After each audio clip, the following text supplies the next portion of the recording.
Hey guys, welcome back to my shop. It's been a while since I've did anything in here, either by myself or on video, but today we're gonna do something. You probably know when we're turning a bowl, and let me try and find, maybe I got a bowl here somewhere. Yep. So this is just a bowl as an example in case you don't know what a bowl looks like. And occasionally when we turn a bowl and we hollow out through the bottom of the bowl, we kind of laugh about it and say, okay, we've created a funnel, a shop funnel. So in this video I'm going to try and work for a funnel and actually do a funnel. I don't know if there's a name for this shape, but I'll try to post here somewhere on the video screen a picture. Maybe it's here, maybe it's here, post-production stuff. I will put a picture of the item that I'm intending to make. Some of the best turners have made those. It's gonna be a decorative project, not very useful, but I think it will be a very good exercise for my technique and just to learn how to make one of those beautiful objects. If I can make it thin enough, then I will maybe even try to sandblast it and make it even thinner and rougher around the edges. Let's get to it.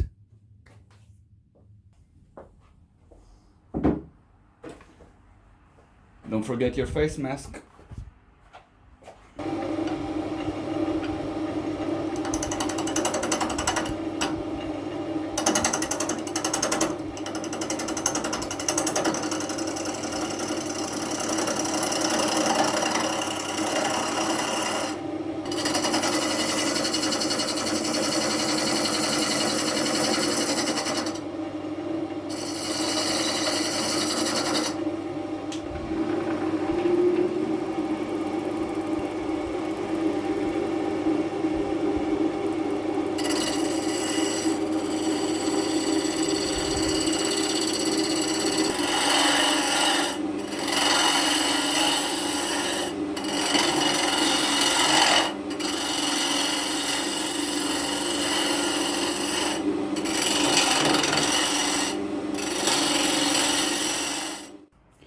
So this is about as rough as I really need it. There's a little bit of bark here, as you can see, but that's going to be turned away in a couple of minutes. So first of all, I really like these small branches inclusion, and I hope they will stay. Probably once I'll hollow this out, they will fly off and they will leave a nice hole in the form, which I really don't mind. Another one here.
That's the general shape that I would want.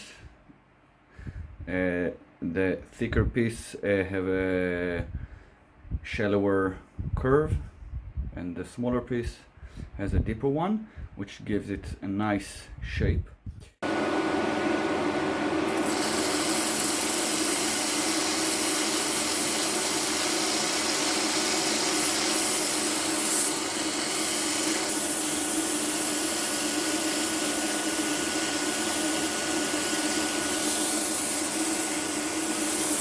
First of all, let me mention that now this edge and this edge are very, very sharp. I've already cut my finger once on a sharp edge like this.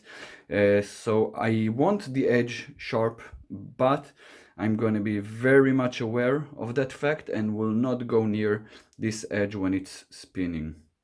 So that's one thing, also this edge, obviously. And then about this part that is broken, let me get you even a little bit closer because my phone can do that for you. So since it's a bark inclusion and it's quite black, and I really thought about leaving it like this, and I think what I'm going to do is I'm going to fill it with black sawdust and some CA glue. So I sanded this piece to 600.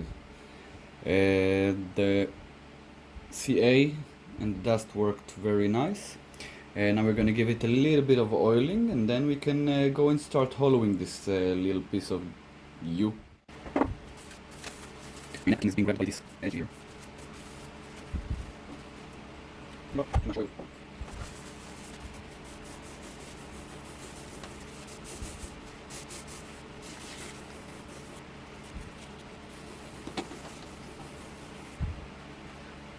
Let's give it a quick spin and wipe off the excess oil. Again, be extremely mindful of the edge.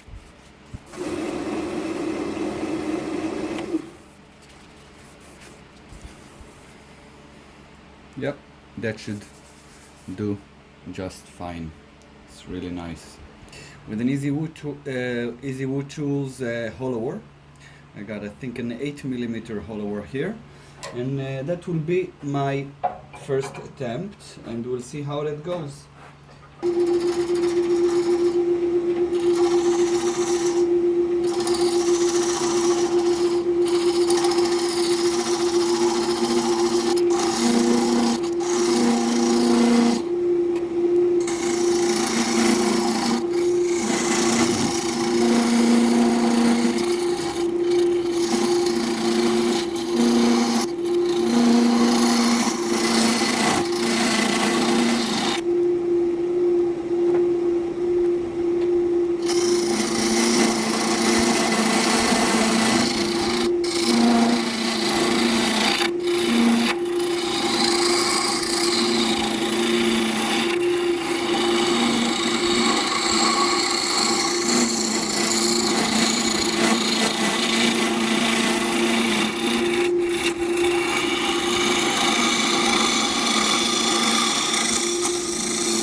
So this is, wait a minute, let me try to focus on it.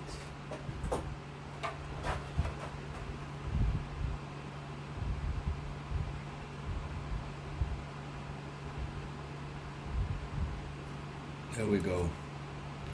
We've got about, I don't know if you can see it, it's about 1.5 millimeters.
So guys,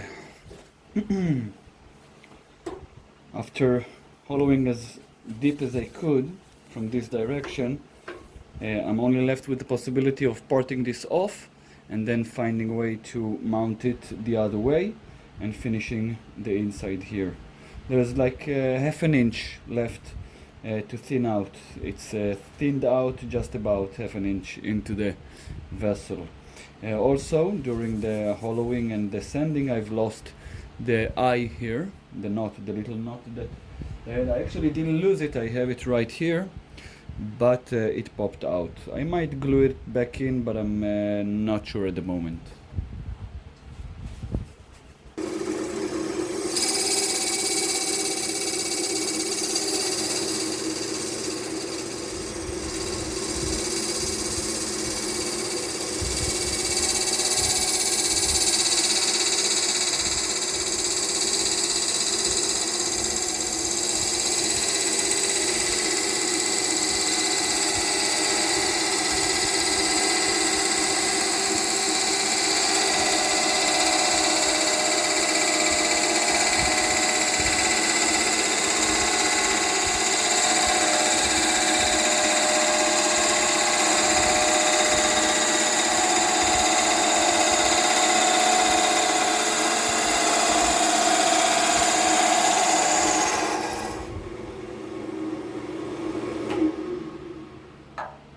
And just like that, it parted. Let's give you a closer look.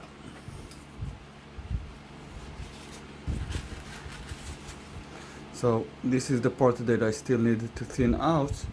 Thing is that all the way up to here, it's as thin as it can be. It's about 0.5 millimeter thick. This weighs absolutely nothing. It's like shavings. You can see here, you see the thickness through the hole. You can see how thin that is. It's a few sheets of paper thin. There you go.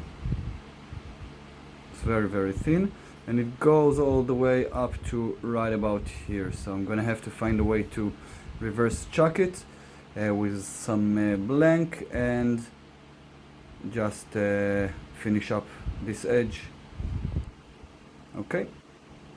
So what I managed to do is turn this little piece of oak so I could fit my piece over it with a little bit of friction here at the center. And I'm not gonna kid myself, this is not gonna hold on while I try to turn this part. So I'm going to give it a little bit of hot glue, maybe even here in the opening. So over here, maybe a point here, and another one here, and on the inside as well, a couple of points of hot glue, and I hope those will be enough to hold this in place.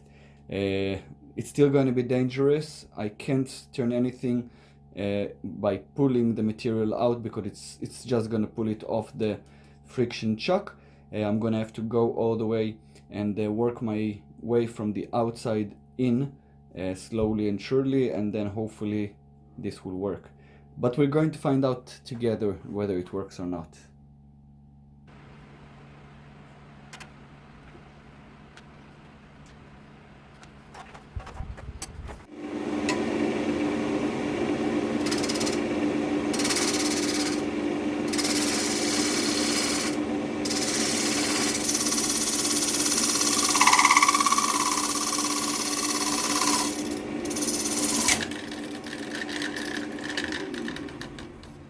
And of course, that didn't work. Well guys, that was quite an experiment. Let me get you to the other side so I could show you the damage. So this is the piece, or what's left of it. I was so close. Here is the catch that I just had that absolutely decimated this little thing. Sadly, it's too broken. It's not just this piece. There's a nice large crack going all through here, but we can use this as a case study to see how thin I really got this. So if it's already broken, let's split it open and okay, now we can really see the thickness that I've arrived at. Let me try to focus it. There we go. And like I said, about half an inch was all I was lacking to finish this up. It's a shame, but this is why we do experiments, to learn from them, to understand what our method should be, and to do it better the next time. So guys, with this broken piece, which could have been interesting and nice to look at and to learn from, I will sign off for this week's video. I hope your disappointment wasn't that large, and that you've learned something with me during this process. And I hope to see you back in my shop really soon, because I'm not that discouraged. I think I learned enough about the process, and I'll think it over, and I'll be able to go and make another test piece with a bigger log with better success. Just so you'll see, this is the part that I filled in with black sawdust and CA, so that actually worked perfectly. It's thin, but it's strong. I think it's probably even stronger than the wood itself. So I hope we've learned something today, and I'll see you back in my shop really soon.